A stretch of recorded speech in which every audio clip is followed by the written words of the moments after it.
Like I said, I'm a huge fan of this football club, of this team, and every time that I will come to New York, first things I will do is to go to the Yankee Stadium and watch the game and be behind the team, and that is something that will be there forever. What's going on, everybody? Welcome back to the most important NYCFC talk show. You guys are hanging with the Dudes in Blue. It's episode number 108. That was Patrick Vieira's final words to NYCFC fans and the squad and New York City as a whole. We're here and we're going to talk about it, taking your comments, your questions, your concerns. It's going to be a great episode tonight, guys. I'm your host, Joe Amato, and alongside me, as always, Antonino, what is up, dude? Dude, ¿qué pasa? It's been a crazy day. What a day of news.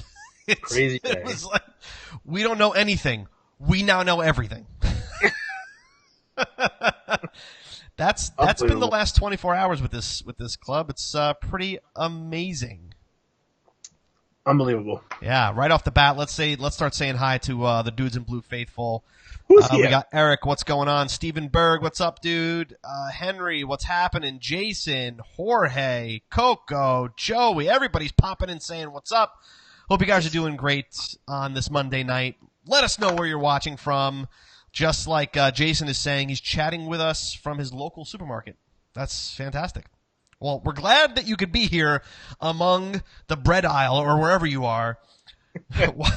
Don't forget the eggs. That's right. Do not forget the eggs.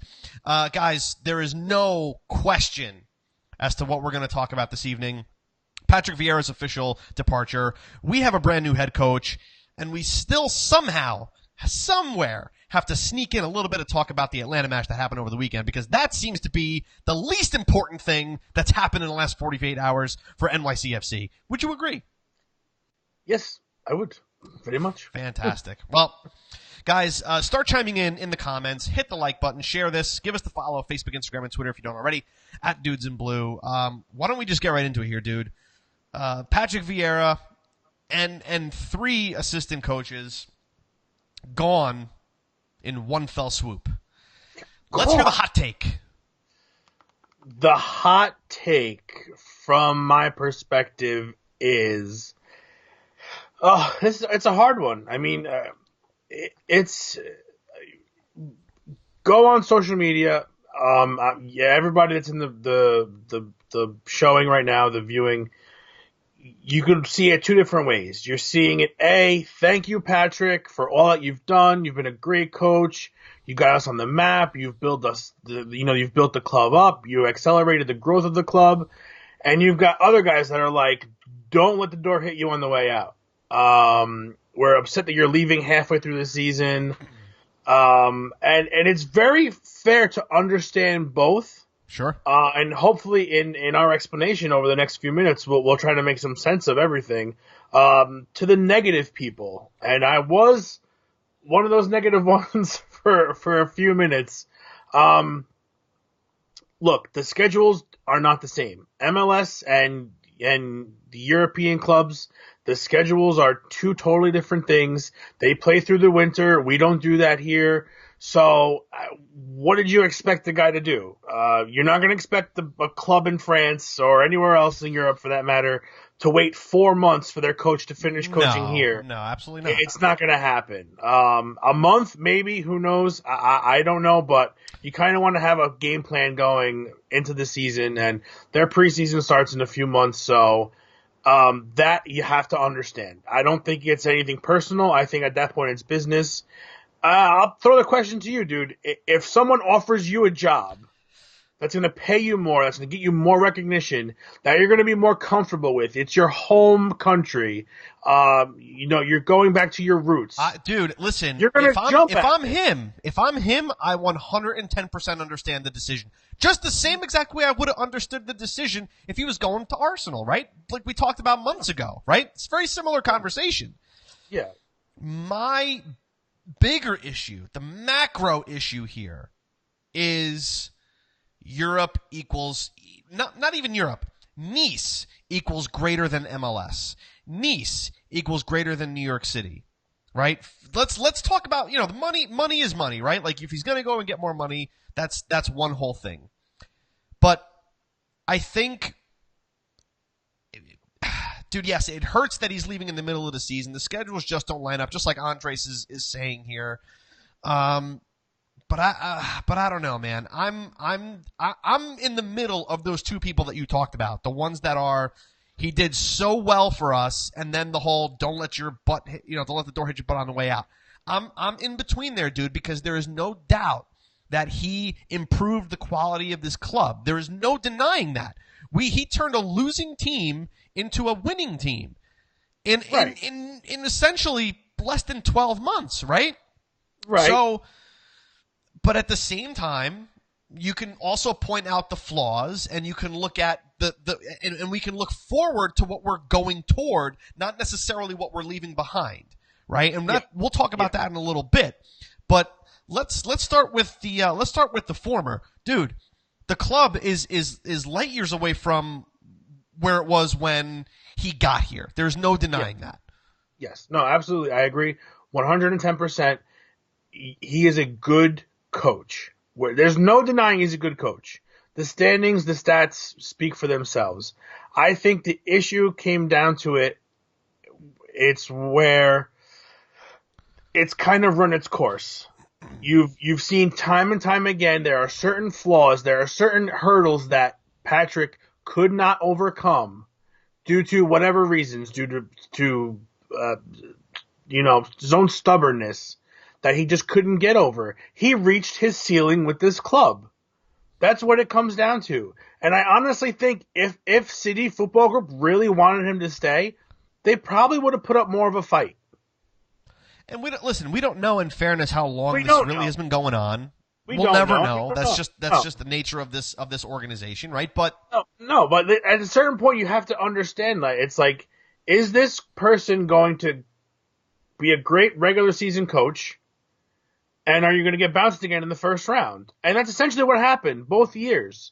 We weren't able to win a big game. You won a couple games against Red Bull, but like every game we've lost to them has been atrocious. And it's not losing that. It's losing the same way every time. It's not having an answer. It's not being able to adjust. Here's a question coming from John Paventa here. What's going on, John? Thanks for joining us. If he reached a ceiling, how will he win at a bigger club? You're playing with different talent. You're playing with different talent. You're playing a different level. You're playing a different game. It's not, he can say it's the same game. It's the same rules. The game is not played the same here and there. It's two totally different things. And again, if it's his ceiling here, who cares? Go somewhere else and try it out. And if it's your ceiling there, that's on you. But I don't want to have it to be my ceiling. I don't want that here. I want somebody that's going to go further than that. I want something more than that. I want somebody that sees the high press of the Red Bull and changes the tactics in the third minute of the game. Yeah. I don't want to see somebody that waits for the 65th minute to put somebody on that's going to change the game. I want somebody that's going to make a sub in the first half if they have to. So I want to see the adjustment. So are we shifting to the latter conversation? No, we can stay on this. I'm just saying. No, listen, I get it. We're in the middle. Our frustrations. We're all in the middle. I think most of us are in the middle. It sucks that he's leaving halfway through. A glass case of emotion. That's what I feel like. It's easy to be upset. It's also easy to see the good things that he's done. But the bottom line is you have to realize that at this point in time, he's not changing his tactics. And I think that this change might be for the better. But it's going to remain to be seen until the end of the year. But if you see the guys doing the same things over and over again, and he's not changing, you have to do something. And if this is the move rather than firing him, that's great. If you're going to let him go, again, the schedules don't line up. I'm not going to beat the guy up over leaving now because that's the nature of what's going on. So that's just timing. You can't change a calendar. Like that's. And you can't tell he's going to there'll be job opening for him in January. No, their season's 4 months in. There's not going to be a job opening unless somebody gets fired. and you're not gonna leave a job to go find a job. You want to have a job lined up. I think you would have seen much more of a fight from City Football Group if they really, really wanted him to stay. Dude, if it's a matter of money, you know that's absolutely the case. Exactly. Absolutely. Exactly. There's no Listen, question maybe there. the guy's homesick. Maybe Right. the guy's homesick and he really misses France. I don't know what to tell you. I don't know. CJ is saying, aside from the Burgett shirt, everything is spot on from the right side of the screen.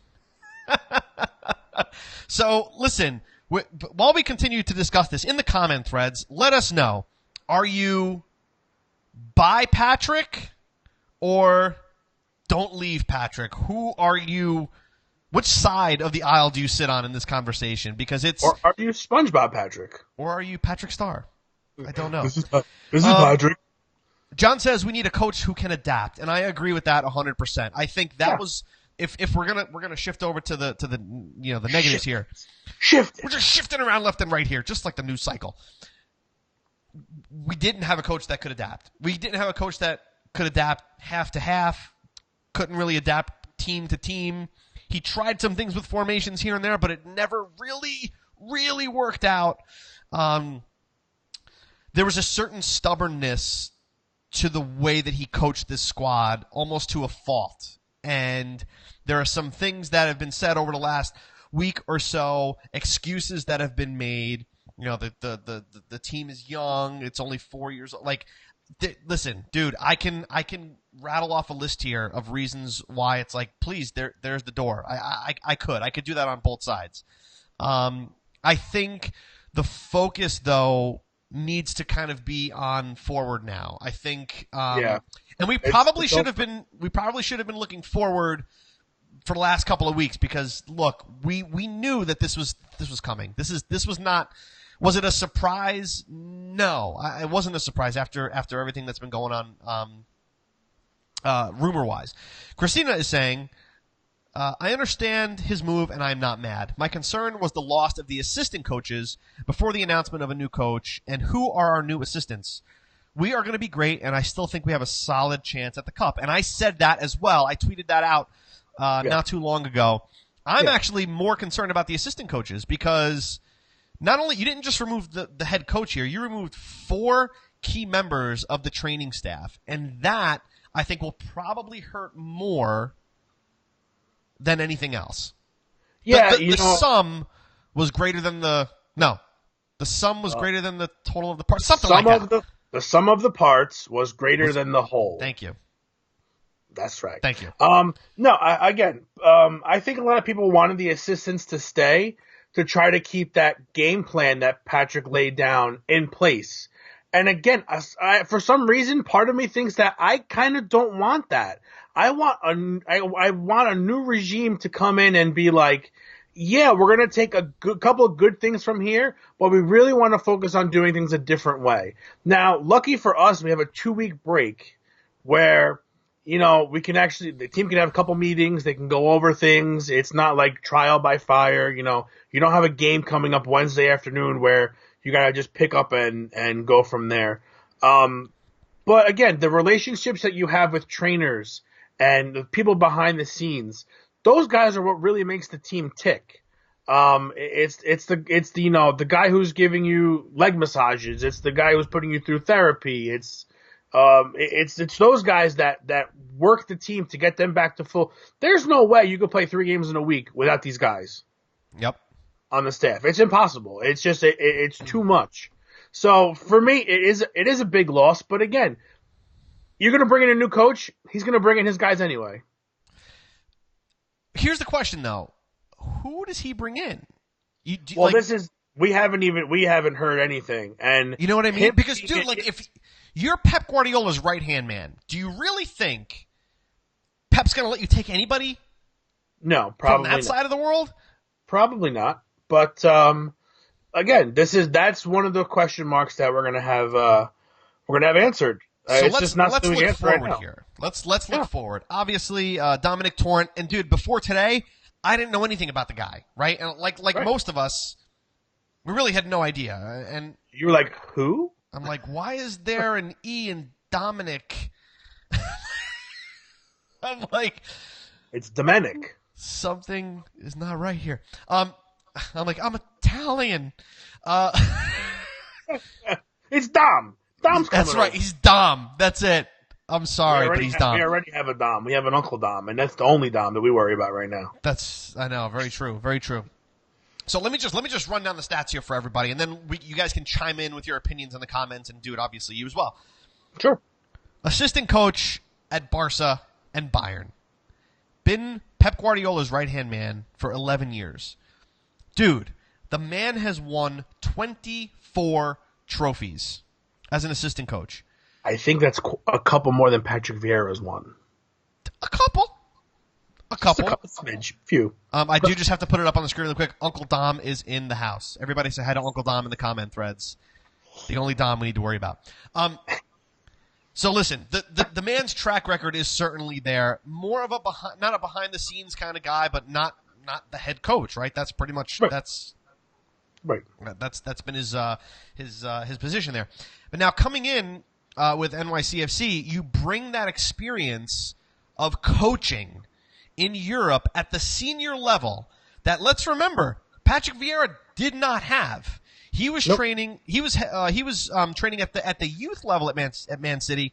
This was his first soiree into the senior team kind of coaching. So here we have a guy like Pep Guardiola's right hand man, in quotes, is sort of a big deal.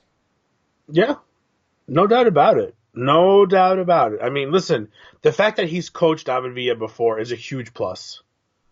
Was he there at the same time? He was. He was there from 2000. Villa got there 2010, and he was there. They were together for about 2 years. Okay. So for about 2 years. And they won. They let's see here, 2 La Liga titles and a Champions League and a Copa del Rey, and the UEFA Super Cup and the FIFA Club World Cup. Okay. I'm gonna throw. So, let me throw. They're good. Let me just throw a wrench in here for a second. Mm-hmm. Maybe with the exception of Tata Martino, what other European coaches are finding success in this league? And that's my one concern, kind of in the back of my mind, is here's another European style coach coming in to NYCFC to impose his belief on a team.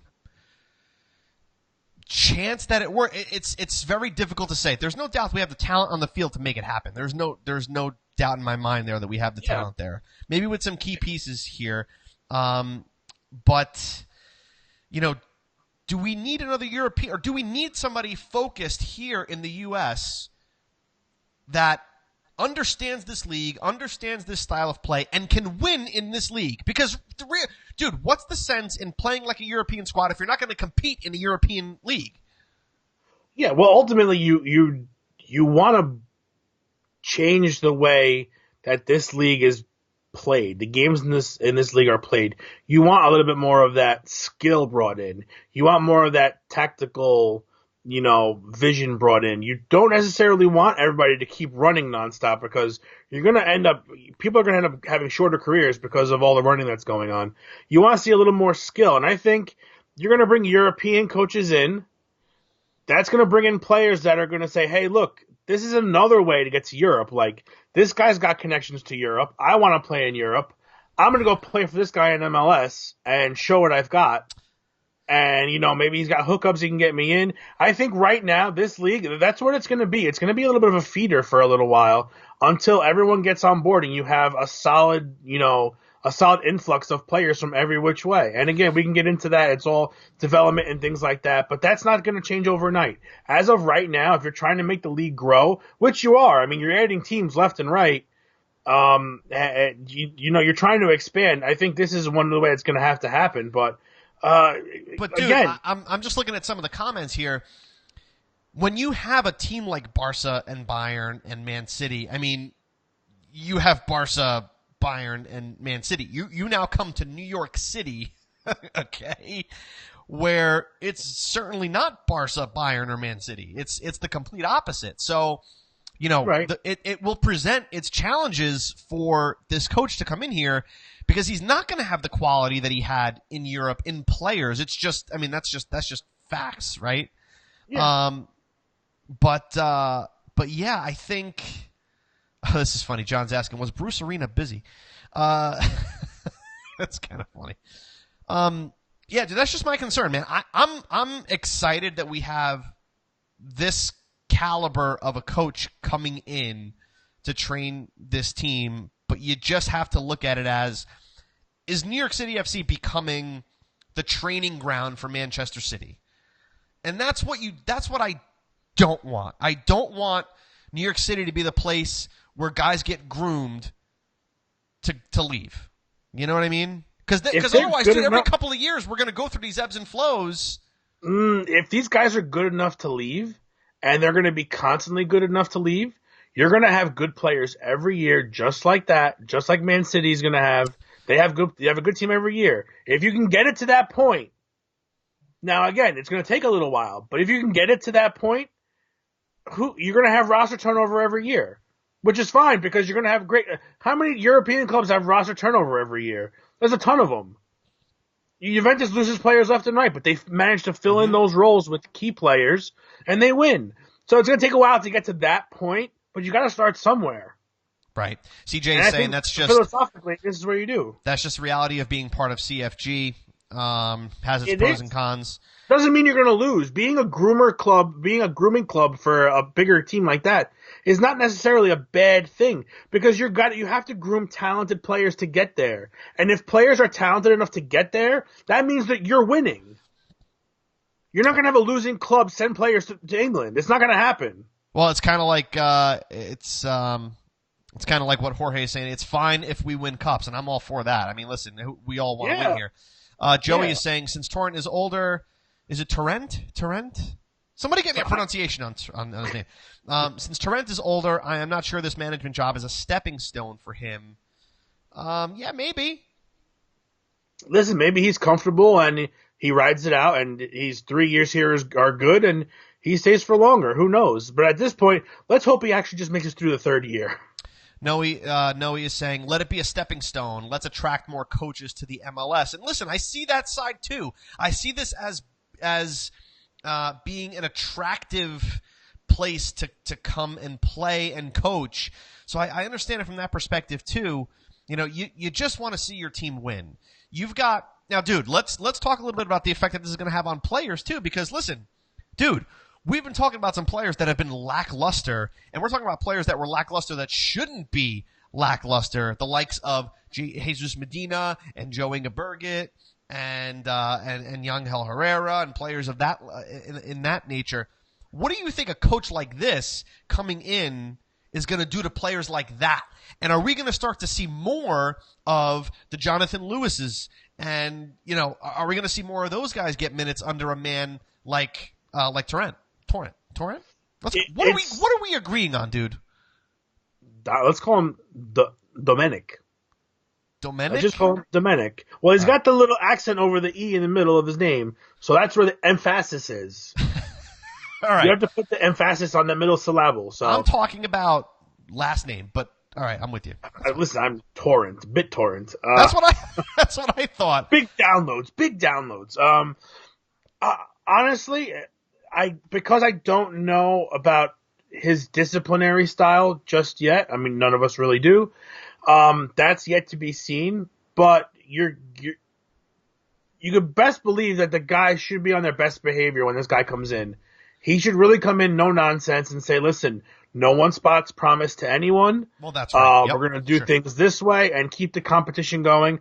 I think the best part about this is that you've kept it in the City Football Group family, and it's kind of like the similar style of play. It's very possession driven, and I think that that's going to help us out. We kind of already we understand that part of it.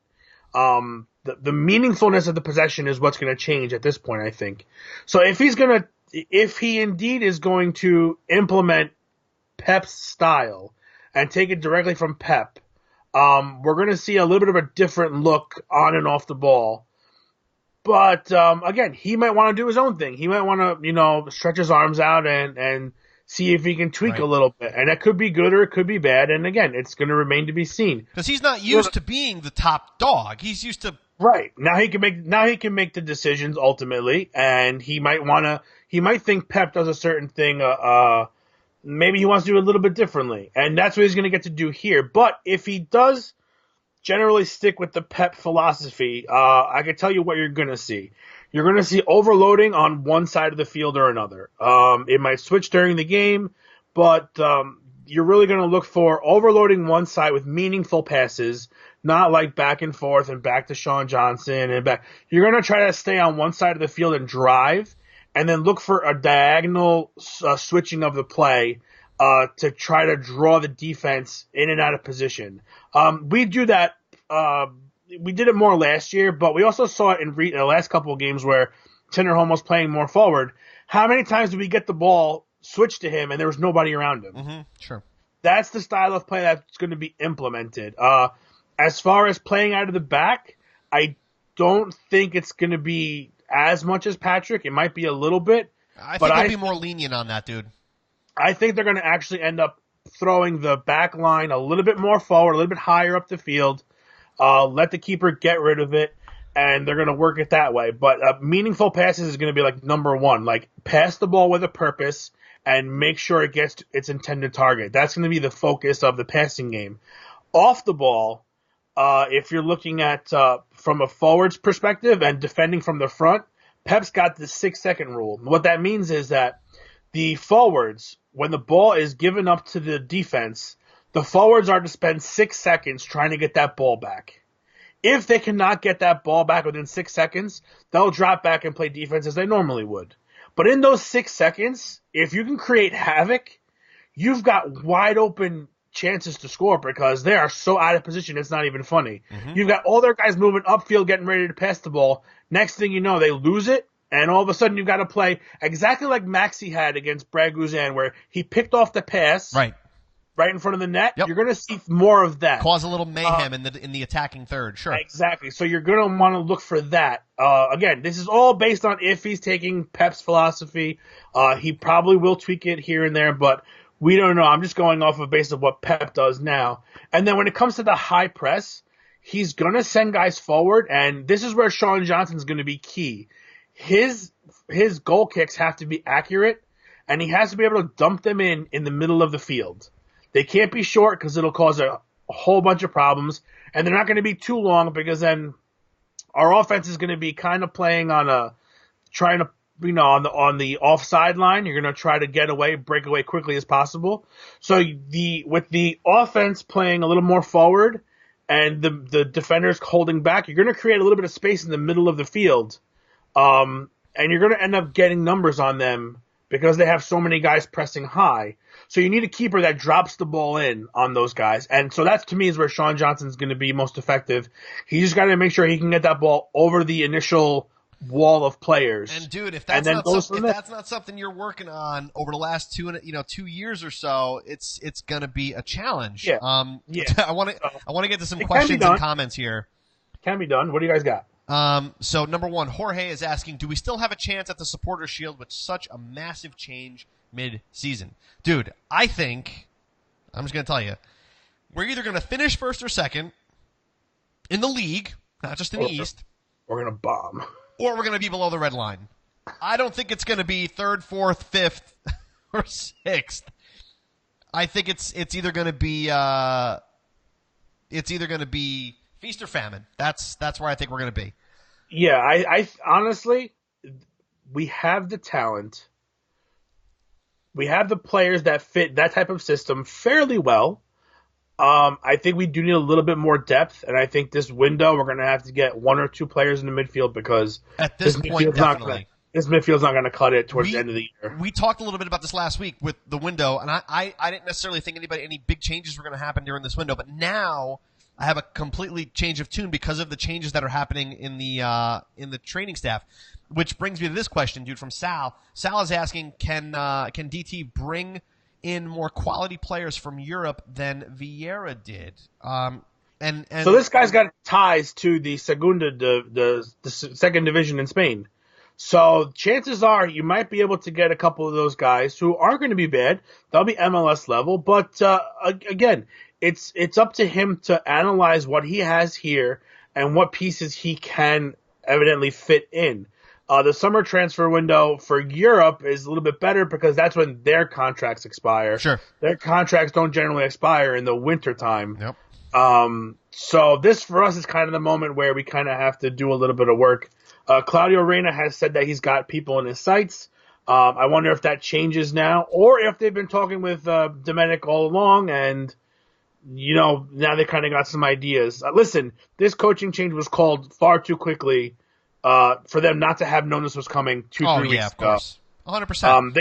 They knew this was happening. I'm actually surprised that he doesn't have his working visa yet because he should have applied for that thing weeks ago. Dude, let me get to a couple more comments here. Let's Mark do it. Yeah, what do we is got? very serious comment here, dude. Mark, very serious. Mark is saying Torrent will bring back the legend known as Poku. Yeah, I don't. John is saying fans would love it. That's really funny. Yeah, they would, but at the same time, at this point, I kind of want to leave things in the past, and I'm pretty sure that was just a joke. Yeah. Listen, if you can get somebody that's going to bring the fan, I think we are missing a fan favorite outside of Villa at this point. I think. But dude, we talked Tommy about this a little bit last time, and Poku's not that far of a stretch. And this actually from John here says we need a real number 9. That's kind of where I thought Poku was going to live if he was going to stay in New York City FC. But I'm really actually getting more as we're talking about this more and more, getting more excited to see if there's going to be any formation changes or lineup changes. Or we're going to get to see some of the young faces. It's just like I'll tell you what I'm looking forward to the most is like not seeing 17,000 passes between Sean Johnson, Callens, and I don't know, man. I don't know if that's going to be a very quick change, but listen. We honestly, every game we've gone to, you've almost seen like the same exact role playing done between the cast of characters, and it's just that the ending ends up being different. You know what I mean? Like you kind of know what's coming, and all right, it's going back, and this, that, and the other thing, and you kind of know. I'm curious to see if we can get over that hump and try to throw different things in and see what goes on. As far as personnel goes, I think that you at this point you kind of have to give Lewis a little bit more of a chance. I mean, he's got a limited sample size of what you're looking at, but I think his energy is so powerful at the end of a game. I think it's dangerous. In the beginning of the game, I just don't know how often you could run at defenses like that and still have your legs by halftime. Yeah. So for me, if you're going to have definitive roles when it comes to substitutions, I'm all for telling the guy, listen, you're our guy from minute 60 on. I need you to be mentally there at all times. If someone gets hurt, we'll try to find you minutes as a starter. But honestly, this is the role that you need to play. And if you play it well, you're gonna be fine. And I think people need to accept that. And I mean, listen, how many players in Europe are bench players that they know they're bench players, but that doesn't diminish their role. It doesn't mean that they're not important. It's just that, listen, you fit better into a half-hour slot than you do in a 60-minute slot. And that 90-minute happens. And dude, I'm okay with that with Jonathan Lewis. I'll be honest with you, dude. If Jesus Medina and Ismail Tajuri-Shradi are attacking on the wings the way that they should be, which we still haven't seen them both start in a while. It's been Burgett and Shradi for the most part, right? Mm-hmm. If those guys are holding their weight, I'm cool with putting on Lewis for 20 minutes, 30 minutes tops. I'm totally cool with that. Let him run entire defenses. I've talked about this over and over again. The dude is nasty when he comes onto the pitch, but he might not be a 90-minute player. We'll have to see what Dome is going to do with a player like that. He might find absolutely no purpose for somebody. Who knows? It's going to be very, very hard to say. Ari is saying, I agree. We need bench players to know their role, but we also need to know what they are, because I feel like too many times we're just left to wonder, whatever happened to this guy? What happened to him? What happened to him? Why isn't he getting minutes? Nobody really knows what that role is. I'm sure the players don't either.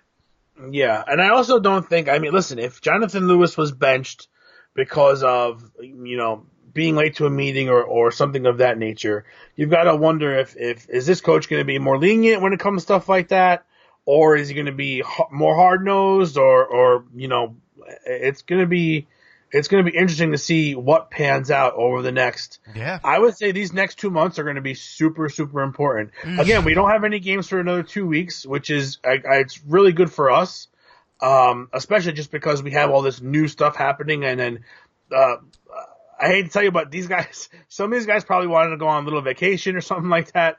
I don't think you can afford to do that right now. No, it's over. I mean, Ben Sweat got married like over the weekend. I don't think he's going anywhere for his honeymoon. He's coming back from his honeymoon being like, where's Patrick? Guys, where's my locker? Gee, you guys moved everything on me, damn You it. see some new guy wearing number 2. He's like, what? Just, it can happen. It can happen. Ari is saying, hope this guy can get to Medina so he can get his mojo back. I don't, just say mojo, because I don't know if we've necessarily seen it enough to come back. But let's hope he lights the fire. I think that's more what we need. We need something different. We need a slightly different plan of attack, or just a couple of different looks. And that's I think motivation. really what we need. Yeah, I think a couple of different looks, and I think motivation is key. I think Patrick had a difficult time getting certain players up for certain games.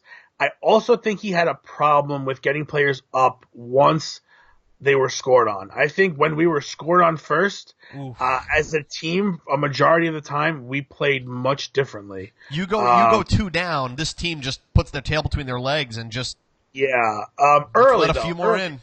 Early goals is, and it shouldn't be the case, but an early goal, you have all game to really, bear down and go after it. A late goal is a little bit more detrimental. But it seems like anytime somebody scored within the first minute or two, it was just it was like head down and just I don't want to go through this again, and really lackluster for the most part. So hopefully this guy can keep everybody motivated and realize that a game is not over until the final whistle blows.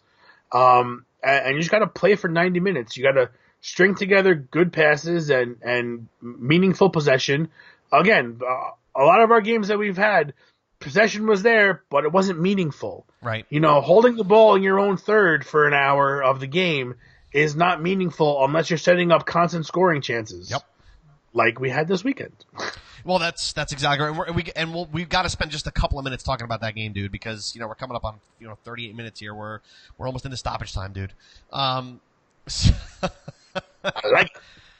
I think for me the biggest thing for me with this new coach is understanding that if you have one look and you're playing against Red Bull and you're playing against Toronto and you're playing against Atlanta, you're going to get pressed, so your tactic might need to change in the first 3 minutes of the match because things are not going your way.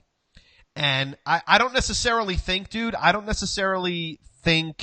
it's when we get scored on first. I think it's when we get scored on first early. When we get scored on first early, that 80-minute trek is even worse. It looks like it's uphill up a mountain. Something happens when they're scored on very early. And that's what needs to change. I think if you're going to play against a team like Red Bull, and he's going to see them twice, minimally. And he's going to see them fairly quickly. Right? So that's what I'm looking forward to. I'm looking forward to seeing, okay, he knows that they're going to throw 6-7 men forward and try to encourage a turnover in our own third. And the next 2 Red Bull games are at home, dude. So we know how bad a turnover in our own third can turn into in our own third at Yankee Stadium, right? So that'll be the real test for me. If I see some real change there, dude, that's going to be big. That's going to be big. That's how you advance in the playoffs. I think hot take right here. If he can win that game, the 8th of July against Red Bull, I think he'll be fine. It's a good measuring stick. I think he'll have everybody behind him. Dude, everybody behind him. Everybody will buy in. I think he'll be fine. Here's the other thing too, and this is one thing that we don't really talk about too much, but it needs to be brought up. The form at the end of the season is going to be what determines our form in the playoffs. The playoffs in this league are momentum based. Fortunately, he's coming in possibly early enough where he's going to have a month and a half to 2 months to get this team into shape. So that way, by the time August and September or September and October roll around, you're in that momentum. If you're winning games September, October, not like we have been the last couple of seasons where we're scoring a goal here, going down, losing, not scoring for 3 games. If you can get that momentum, and I think that's probably going to be his job, dude. Going into the summer might be very, very difficult. But going into September, October, getting that momentum to go into the playoffs, to go beyond that first round, because momentum is the thing that does it, dude. We've seen it time and time again. We've seen it with Toronto. We've seen it with Portland. We've seen it with Seattle. We've seen it with Columbus. This is what brings teams forward in the playoffs, is having that momentum coming out of the season. That, for me, is that, and beating the press, that for me is going to be the measuring stick. Yeah, absolutely. I don't want to see this team go into a shell like it did last year, where they just could not find offense for the last 2.5 months of the season. You can't, unacceptable. Can't do it. You have to be firing on all cylinders those late months, and you got to get in, and you have to get yourself in. You can't rely on other teams to get you in. You have to force your way in, and you have to play hard. And listen, you'll do good things. But again, it's those. You're right. Those two are the big ones. The beating of the high press, which has been our problem, and not losing form down the stretch. Just keeping it consistent. Yeah. Yep. Dude, let's so listen, Patrick Vieira, thank you for everything. It's been a great 2.5 years. Good luck, Dominic. but, I'm pumped to meet you and see what you bring to this team. It's going to be a very entertaining, perhaps, rest of the season for NYCFC. It's going to be certainly exciting. Let's spend about 10 minutes, dude, looking back to the Atlanta match on Saturday. The moral of the story for this dude, for this game: we created a ton of chances, could not convert. They should have won that game. Brad Guzan is a shot stopper. So is the post. Yeah. The amount of chances created were unbelievable. It's and insane. I mean, quality chances. It was arguably one of the best games NYCFC has played. They neutralized Almiron, Barco, and Martinez, except for that one cross from Julian Gressel, which ended up on Martinez's head. Fine.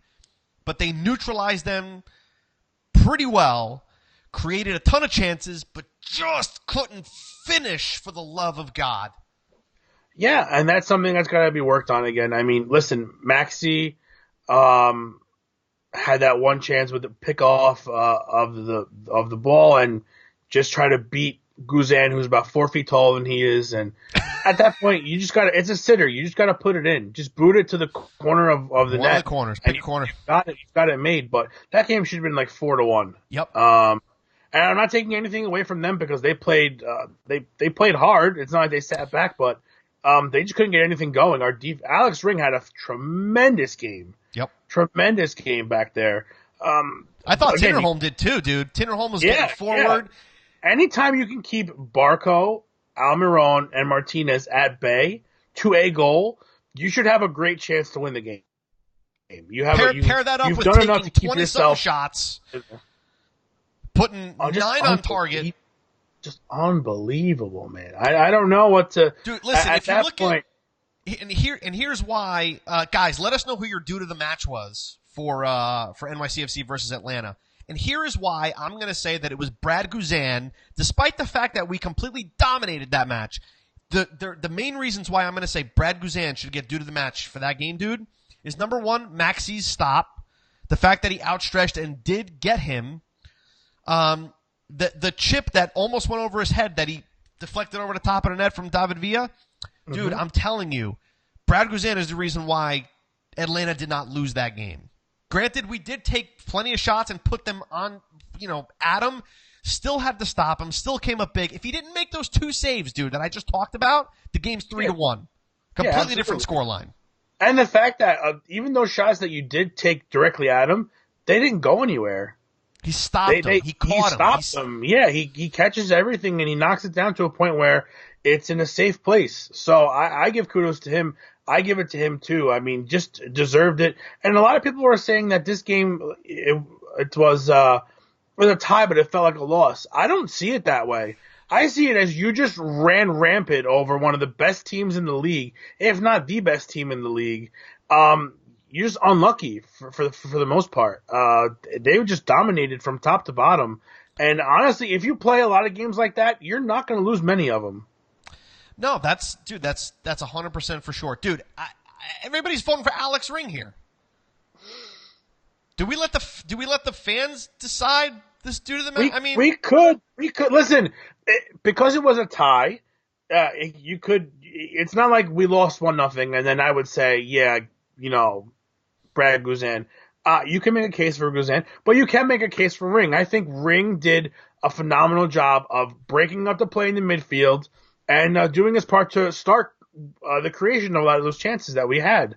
I think he was more integral in stopping Almiron and Martinez and Barco than anything else. He just seemed to be always there. Yeah, that one play on Barco where he just stepped up to him and took the ball away was amazing. Unbelievable. Absolutely amazing. Just to line that up, it's so easy to get beat right there, but his positioning was phenomenal. If I had to pick someone on our team, I would give it to Ring. They gave it to David Villa at the why? It's because everybody loves David Villa. Even people who don't understand soccer love David Villa, and that's why. Oh, David Villa! Ooh! No, like we know. Do that again? I couldn't hear that. It's David Villa! Ooh! Like I love the guy too, but literally kicked the ball into Brad Guzan point blank when he had a wide open net to the left, which he usually buries everything in the left side of the net. So I don't understand what happened there, but. He had good offensive play, but it didn't surmount to anything except for the assist off the header, which is very good by the way. But I'm pretty sure that was a shot on goal, to be fair. But I think Ring was more essential in getting the point than Villa was. Ring had a 92% pass accuracy, but Afori had a 96. What do you make? 3 passes? He only had 41 touches. Ring had 91. Damn it, dude. All right, fine. It's a big difference. So for me, I think the fact that Ring on the defensive side of the ball, I think that's where you're getting the due to the match. I think Villa obviously was very good, but I think Ring did more to stop the attack than Villa did for the offense. Yeah. All right. Well, listen. Let's do what the fans in the comment threads are saying. Smash the like button for Alex Ring as due to the match for episode 108. Alex Ring, due to the match. Add him to the list. Lauren, if you're in here, add him to the list. The list is available, by the way, at dudesandblue.com. You guys can see all of the past Dudes of the Match winners for sure. You guys can definitely check those out for sure. Dude, yes. We've got a break. Like, the World Cup starts in freaking 3 days, man. Like, this is pretty exciting. Yeah. I'm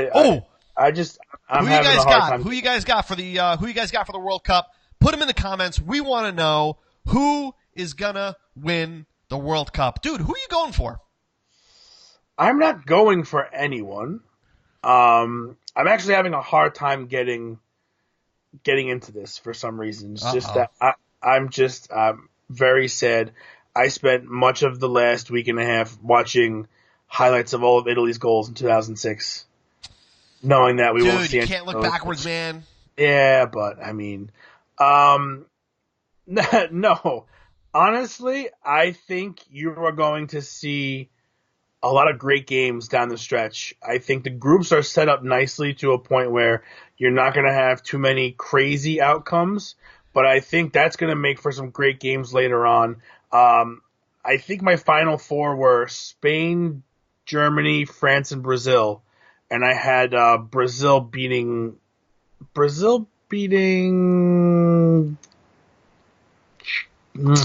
think Brazil beat Germany. Brazil beat Spain. I'm sorry. So I've got Brazil. I think Brazil is very strong. I think any one of those four, I think France, Spain, Germany, and Brazil, I think any one of those four has a great chance. And I'm always curious with Belgium. I like Belgium a lot just because pound for pound at every position, they're probably the most talented. Yep. but for some reason they just cannot put it together. That's And right. I'm gonna chalk it up to the fact that a lot of those guys play on a lot of different teams, and the cohesion just isn't there. Sure. When you talk about teams like Spain and Italy, a lot of those teams are built up of 2 or 3 squads. That's right. And Yeah. it's a little bit easier Especially because those guys Spain, have been playing absolutely. together. They've been playing together for years on the same squad, so it's like you've grown accustomed to knowing who's around you, and it's not so much different than a club game. So for me, I think Brazil is just super talented right now. France is super talented. I mean, look at the team that France didn't bring with them. Those It's guys, disgusting. Those guys could friggin' kill teams. Germany is always Germany. I mean, they're fantastic, and Spain has been solid over the last 4 or 5 years. Yeah. And Dude, there's so, a lot of different countries in the comments, which is really, really cool. Who we got? Coco says, "Let's go England." Well, yeah. LOL, no chance, but a girl can hope. I know. I know. Just get out of the round of 16.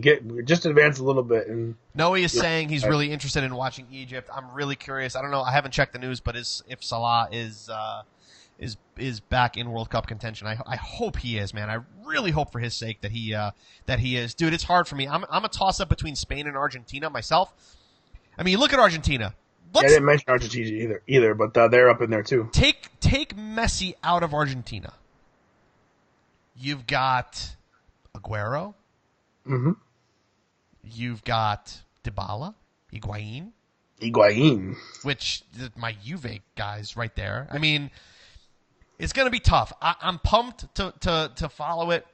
I'm going to follow it more this year than I ever have, despite the U.S. and Italy not being in it, just because it's here again and you know, it's here. It's the freaking World Cup. How can you not follow it?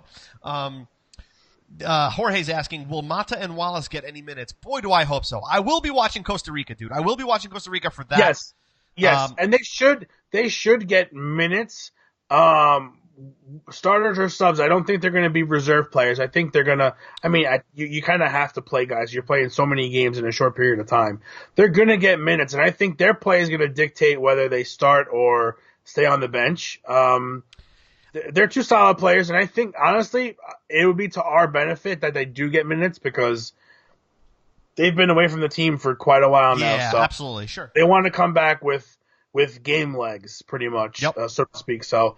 Those games will be fun to watch. They're not in a crazy group, are they? Off the top of my head, that's a tell you they're in a tough group. For me, we filled out brackets at work, so we were trying to figure out who's doing what there. And there was only 2 or 3 groups actually where it was hard to pick the number 2 winner out of the group. Costa Rica is in Group E with Brazil, Switzerland, and Serbia. So I see Brazil, Costa Rica coming out of that group. I wouldn't sleep on Switzerland. They're ranked like number 6 in FIFA. I'm not, but I'm saying I see Costa Rica, Brazil coming out of that group. Ranked very high. Denmark is ranked very high. A lot of these teams that we just don't. Again, outside of the realm of Argentina, Spain, Germany, Italy, Portugal, Brazil. You don't hear too much about these guys because they're more small time players, but. Again, these guys they play together on a regular basis, and it makes for a hell of a time when you're playing against a squad. But it's all mixed, so it's gonna be fun. It's gonna be a good one. I think a lot of teams are evenly matched this year, and it's just gonna be. Listen, those last 5 or 6 games are gonna be incredible. Yeah, it's gonna be a lot of fun. Guys, we're going to maybe try to come up with some World Cup content. Some of you were asking us if we were going to be doing anything special for the World Cup. We don't really know. Maybe some things around FIFA, perhaps, but not necessarily podcast episodes around it. But we will probably do something. We just don't know what the heck it is. I think we should just vote for Nigeria because their kits are freaking awesome. Awesome and sold out everywhere. Oh my god, they're sold out right. in no time. They're like awesome. So yeah, guys, World Cup, few days. There are somebody mentioned in the comments earlier that there are plenty of MLS matches on Wednesday night to watch as well. Yes, absolutely. We'll I would certainly get be locked to that. But dude, listen, we'll be back here Monday night, 8 p.m. regular time. We won't have a match to go over, but maybe we'll talk some World Cup. We'll probably have some more news about what's happening in the NYCFC realm with the new coach and training staff coming in. Yeah, you should have that. That information should probably be here by that point, I would think, because they're cutting it close to game time again. Yeah, so If not, we should have more news by then. Hopefully, we'll have some NYCFC related stuff, but we're definitely going to be talking World Cup next Monday night, as plenty of games will have been played by then for sure. Yeah. Dude, this has been great. Thanks again to Patrick Vieira for everything he's done. Looking forward to meeting the new head coach, Dominic Torrent, and whoever the heck he's going to bring with him. You know? But guys, we'll be here Monday night, 8 p.m. Thanks for taking part in episode 108. Follow us on Facebook, Instagram, and Twitter. We're at Dudes in Blue. And if you like the show, whether it's on Facebook or if it's on iTunes or Google Play, wherever you listen to the Dudes in Blue or watch, please leave us a review. It greatly helps people just like you find us, and it means a lot to us.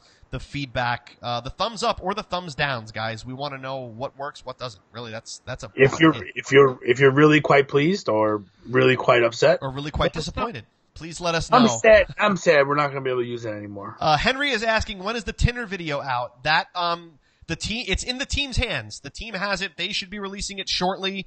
My prediction is tomorrow, Tuesday, the 12th of June, is when I believe it's going to come out.